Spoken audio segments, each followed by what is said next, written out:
ఇండియాలో 6, బయట 6 సమాధుల్లో తోమా శవం ఎక్కడ ఉంది? కామన్ సెన్స్తో ఆలోచించి ఆ విషయం తేల్చండి. ఎలా, ఎక్కడ, ఎప్పుడు చనిపోయాడో తెలియదు. కానీ పెద్దగా ఒక బ్రాహ్మడు చంపుతున్న శిల్పం ఒకటి వేసి అనాదిగా వాళ్ళు చెయ్యని పనికి వాళ్ళకి ఇప్పటి వరకు శిక్ష విధించారు.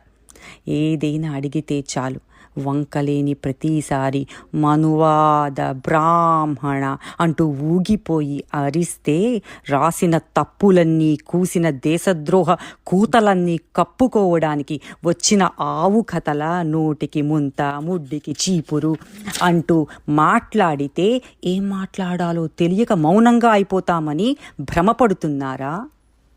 ఇప్పుడు మీరు లేవనెత్తిన ప్రతి దానికి సమాధానం చెబుతాను. ఇంకా తోమాకి సమాధానం చెప్పడం అయిపోయింది. తోమా పరంగా చెప్పవలసిందంటూ ఏమీ లేదు. ఏదైనా ఉంటే మోసం, దగా, అబద్ధం